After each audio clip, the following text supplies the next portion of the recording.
city, our attorneys, the city and ourselves, the plaintiffs, and the other litigants, we're in the process right now of resolving this. And I think we're going to hopefully resolve it with some good outcomes. Hopefully. Oh yeah, I mean the city doesn't have a vested interest in what has turned into a global social networking and a global trend of really fighting back. Those are your people. Right. And so it seems to me that judges, it seems, across the country have ruled mostly favorably for occupiers. It's been mixed. Up to a point. It's been mixed, but up to a point. In the beginning, it seemed like there was more favor, and then, after Bloomberg got pissed off, it seemed like things kind of went downhill in New York. Yeah, there's a large element of just First Amendment free speech that are being infringed upon, and I don't think a lot of Americans even realized it. So what are some of the victories that we've seen for the Occupy movement, both globally, nationally, Cincinnati, hood? I mean, what would we say are some of those successes or victories that the Occupy movement has had? And we can just look at even locally. Well, personally, I would say the biggest victory that we've had so far is recognition. A movement got to start somewhere, and the media hasn't been very sympathetic to the cause, but there is some media like the G Show that puts us on, and gets us out in the public in a good eye, Absolutely. And so the victory is in that the movement is sustained and it continues. Okay, and by the spring we expect the movement to really start taking off. Okay, and like they say, the people united cannot be divided. Something like that. I believe the biggest victory that we've had nationally is bringing attention to these issues. Exactly. Thus far. Now, like I said before, this is the first step in a process that we're still working to fight for, because without recognition of the problems, you can't get the problems addressed. So that's the very first issue. And there has been some element of actual victory in terms of people staging occupations and maintaining those occupations. Well, we don't have one here in the city. There are still, I believe, over 80 active occupations around the country as we speak, many of them up north. There's some in Alaska, there's some in Canada. People are camping out in tents still, and the authorities have let them stay. They're in Europe too. And Europe, yeah. This is a South America, worldwide they're movement. all over the world. They have Occupy in Brazil, okay, everywhere. Africa. Yes. All Occupy over the world. Nigeria right now. There's a movement in Nigeria. And we definitely want to thank our brothers over in Africa for basically starting this movement. What was that? Tunisia? Or Spain? Algeria, was it? Algeria? Algeria, yes, yeah. Tunisia. Tunisia. Yeah, Yeah. And it's kind of funny because they want to call it the Arab Spring, but I call it the African Spring, because where's Tunisia at? It's in Africa, right? Tunisia, Morocco, Egypt, those are African countries. Those are Africans. Yep. Yeah, So but they're still kind of Arabs Yeah. too. I mean, all them people's blended over there. They're all. Quit playing politics with the race card. I'm not. They're You're playing Africans. politics with the race card. We're blended globally. Africans are not a race. At the end of the day, it's a human thing. To me, it's a people's movement. It's a class thing. And it's the populist people's movement. Playing That's race what it issues. is. Don't quit playing the race card. We are the 99%er. Absolutely. Okay. That's at the end of the day. That's what it's about. I tell people, because I do diversity for a living, and I have these discussions all the time, and I'm saying you have to understand that race is underneath class. That the only reason we argue and fight for race is because that's what affects us individually. I said that's the only reason that people are ethnocentric is because it affects us. And here's another it's a way of being able to separate people out from the whole and saying those people have less than. Just like we do with Appalachians, urban Appalachians. You stick them in the mountains and now we can hide them and preclude them from having accessibility to our stuff. Yeah. And so it's the same thing. And so for me, this movement is such a global movement because it's based in the haves and the have-nots. Classes. It's classism. Yes. And I think when you look at globally, it's the reason that women have been subjugated through every major religion and get paid 75 cents on a dollar to men, that women have less accessibility, and we've institutionalized and we've social engineered it in every religion. Why? Because you know a woman when you see a woman for the most part, except if you're driving up and down McMicken. So other than that, you pretty much know that. I'm so sorry for the LGBT. My brother and my sister both LGBT. It was just a little joke. Forgive me. I'm sorry. Don't call in and hate me on that one. It's just a little joke. I'm a comedian sometimes. But so I think that we have to understand that classism. I mean, I have an argument and discussion with my friend about the Minister Farrakhan. I said the only reason the Nation of Islam exists is because of racism in America. I said there would have been no reason to create a religion and a doctrine around racial and ethnocentrism unless there's racism. So they had to have as deep of a response to racism and Jim Crow in America as what we saw with racism in America. They had to combat that. And so for me, I just want to take out the race and say, I understand that the reason I still root for black quarterbacks and black coaches is because of the issues of race in America. But ultimately, what I understand is that classism is so big. And so when you see this 99 versus the 1, I mean, that's the biggest issue, is that you have so many people that are being controlled by a very minority number of people, a small minority. Yeah, and the key to that, too, is that small minority wants us to fight amongst each other. They need you to. Exactly. They need us to be Absolutely. opposed to each other because it distracts us from the target. The Absolutely. real target. They're Absolutely. over us. Absolutely. The real target. That's why the Occupy movement is united. Absolutely. And it has to be. So when we look at this, I mean, and I think here's the issue that people talk about with this 99 versus the 1. We are the 99% as the motto, the mantra for the Occupy movement. So when we think about today's economy, and a lot of the information in the Occupy movement looks at globalization. They look at companies bringing in cheap goods from China. I'm kind of curious as to what your thoughts are about the impact of globalization on creating greater amounts of wealth for wealthy people here versus providing me bootleg CDs and DVDs.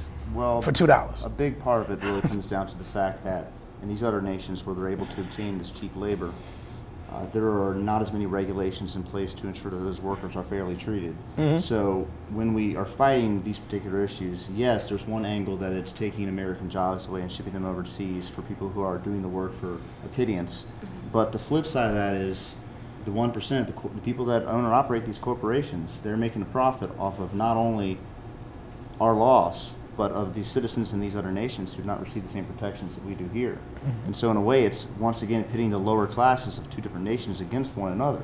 They're competing for the work because they're being starved, and yet at the same time, they're forcing us to do the same thing. So it's competition of resources. So when you think about it, so part of my thing is that don't people have to fight for that themselves in their own countries? Isn't that what Americans fought for with child labor laws, with Fair Disabilities Act, with the Civil Rights Act, with equal rights? When you think about all of the legislation and the amendments that we have to our Constitution, at some point the people have to fight for themselves. My biggest issue in Iraq was that you're trying to impose democracy and imperialize democracy, which to me is a fundamental problem. That's not democracy. Democracy is a choice that people fight and kill for and die for themselves. You can't impose that. And so the imperialization of democracy really, to me, is the biggest thing of capitalism, because once you're a democracy, now we can go in and we can economic system push our economic system down your throat, and then our major companies benefit from it. That's what the Cold War was about, economic systems. Yeah, it's always about economic systems. And so for me, I look at it and I think to myself that people in China, you have 1.4 billion people in China. You have 1.1 billion people in India.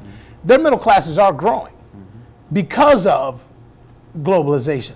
And so you have what was a brain drain from India. Now there's less of a brain drain in India. You have more people staying in India who are doctors and engineers.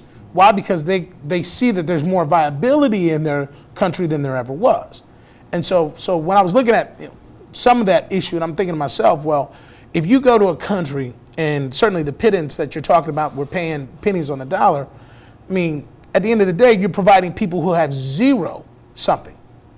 And we're in American, and our system is so skewed that we think everybody should have everything. I think the fundamental issue, though, is the individuals who are profiting off of the labor in our country and in their country. the true profit that is being produced is not being distributed to the citizens of the nation as a whole. And it's multinational corporations that are carrying on this business. And I think the Occupy movement is global because of this very reason. You have people in all these other countries that recognize this income inequality, this financial inequality that we have in the world on a global scale. So honestly, I don't think we've really taken to the streets very often protesting globalization per se. We protest the fact that you have a very small minority of people, not only in our country, but in these other nations around the world, although a lot of those individuals are based here, profiting off of the labor of the citizens of countries and not really sharing that wealth. Now now this is my role as host of the G Show. That is it even fair for Americans to be occupying Wall Street based on the wealth of America? Is it fair?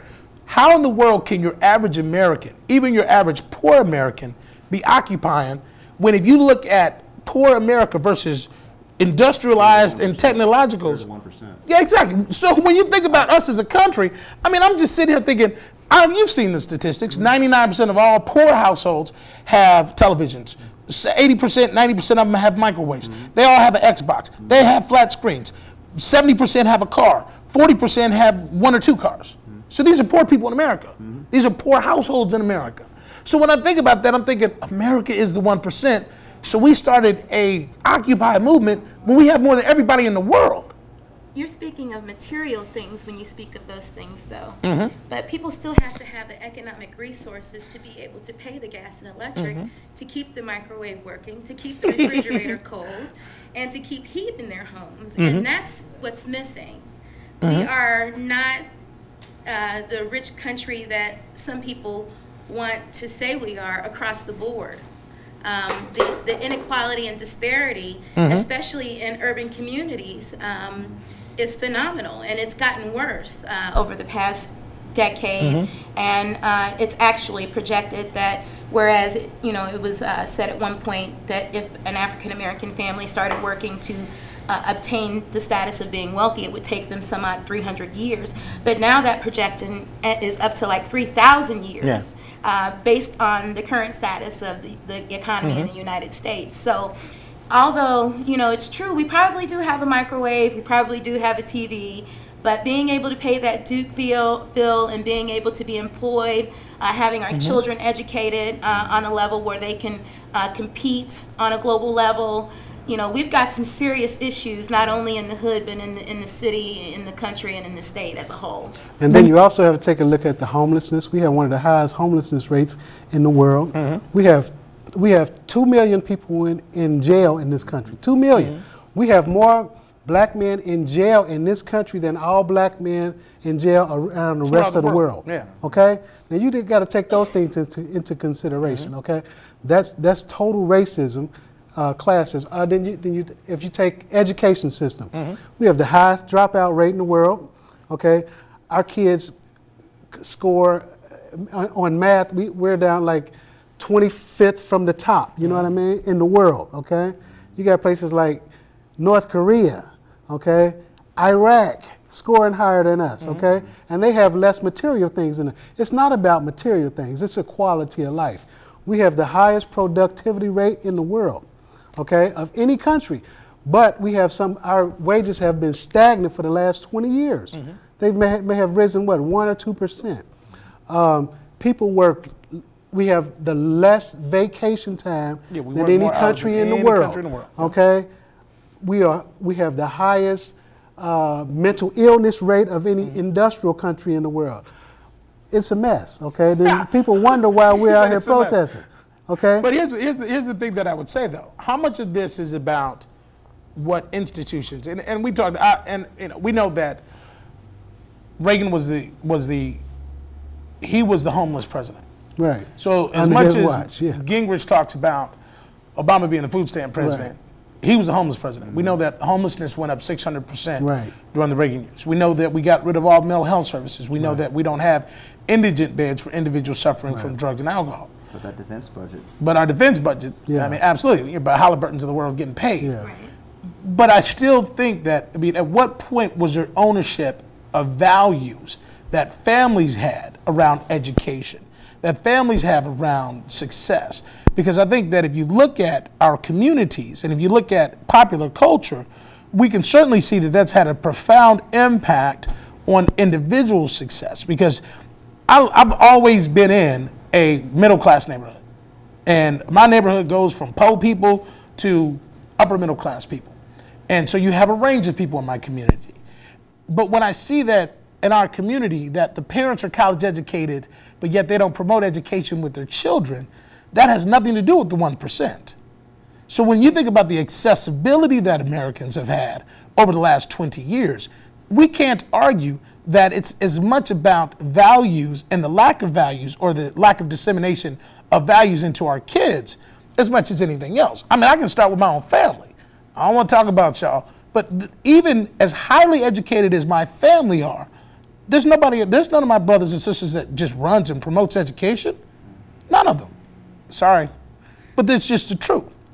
Now, I'm sorry, but I look at them and I don't have kids. I'm like, there's two of us in our family. If we had kids, we know that the education, the academics would be first above everything. You can ask my nephews.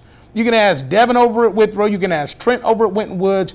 And you can ask them, Uncle Wendell, what's his top thing? Character. What's second? Education. What's at the end of the list? Basketball. Don't care about it. But so where's the ownership in this? I mean, I see all this Occupy and I see us hating on the 1%. Where's some ownership, though? We are taking ownership, not only with ourselves I love this. And with the corporate world, but we're taking ownership as a community amongst ourselves. And part of the things that we're doing is educating our youth about self-empowerment, human rights, what to expect and not to expect from your government, what to expect and not to expect from the educational system. So we are, I guess, turning the corner, if you will, on those types of issues, and we're here to support each other in that process. But we didn't sleep for 20 years, though, Vanessa? Well, Pretty much. I mean, I'm just asking. I mean, I went to a historically black college. I went to grad school. I'm just asking you. We've been lulled to sleep. Thank you. There we go. Okay, there we go. That's what I'm, and that's what I absolutely believe. There's absolutely lulled to sleep. There we go. That's happening. Oh yeah, I mean, I absolutely do believe we were lulled to sleep. yeah, I think many We were placated too much. and many of the people that are active in Occupy, if you really look at the things we do outside of Occupy, like myself, for instance, I'm vice president on the PTA. You know, I'm incredibly involved in my daughter's education. With dreads, that's hot. You show up at the PTA, they like, Yeah. what the heck? And school board That's- meetings on a routine basis. That's what's up, nigga. Yeah, I'm very involved in my daughter's life. And one of the components of Occupy is education of the members within the movement about all the myriad of issues that we are trying to deal with as a nation. And yes, there is a strong element of personal responsibility involved, but there's also a strong element of holding everybody else accountable to the same standards. Absolutely, absolutely. And I think Obama said that in his State of the Union address. Yes. And so he was saying that there's going to be a rules that we all play by rules. And I think that we haven't. I mean, the thing that frustrates me is that so many of us are, that I worked in social work for 14 years, and I ran a United Way agency. And they used to call me a bleeding heart when I was working at Genesis. I mean, literally, they used to say, you're the bleeding heart. I go over there, all the other agencies say, you the little bleeding heart liberal over there. I said, no, I'm about empowerment. I said, we're using education, we're using fellowship, we're using employment, we're using career development. I said, where's the bleeding heart in that? I said, because my thing is that it goes back to, you better start teaching people how to fish. And I think that part of this is that if you want to have and challenge that 1%, the challenge is going to be once you begin raising people. You also have to remember that 30% of Americans have a college education. 1% of the world has a college education. The vast majority of those college-educated citizens are also in debt for the next 20 to 30 Oh my God, years. at least that. Because the cost of college tuition has risen to such It's a high ridiculous. level. And nobody can explain why. That they're essentially, Yeah. they're slaves. They're slaves. They're indentured servants. They're indentured servants. They're indentured Even at servants, 3 or 4%, whatever the interest rate is on the student loan, you're absolutely right. Yeah. And nobody, now that's the thing y'all need to occupy. You can do We've that. actually Show had- me why we've college had- costs so We have much. had a student loan action. Yeah, but show me why college costs so much. Why does it cost $35,000 to go to school? Because of the profit. Businesses make money off of it. And so what I want to, Public so my funding- thing is, public please funding- occupy yeah, some yeah. universities. Public funding is cut to the educational system because they're cutting taxes on the wealthy individuals, so there's no public resources to put towards education, so those costs have to be paid for by somebody else, and it gets deferred onto the Absolutely. students. And you saw what happened in England. So when they raised yeah. those costs. Yeah. Riots in Yeah. the street. Yeah. Right. And so they rioted in the street over in England. I was happy for that because I'm looking at myself, and I played college football, I played college sports, and so I was minimum on the student loans, and then I know people that know people, and so, but I look at it and I say to myself that I always go to that there's a balance between what we own and what we fight. And my thing is that I believe there's a combination, and it seems like we have that. I mean, when you talk about fighting foreclosures, when you talk about your process, that makes sense to me. I mean, that absolutely makes sense to me when you say, we want this, this, this, and this. We want a moratorium for 6 months. We want you to look at everybody's houses. We want you to roll that back to what our real appraisal rates are. I mean, and that's the scary part about it. But what I think that people don't get is that during the housing bubble and when it burst, everybody knew it was going to happen, but the entire country benefited from it. The world benefited From the that bubble false itself. inflation. Yeah, it was. They did, because every time somebody refinanced a house, or if they cashed out at 125% of their home loan, they took their butt straight over to Best Buy and got them a TV. Right. They paid off student loans. I paid off mine with mine. Paid off cars, and so it inflated.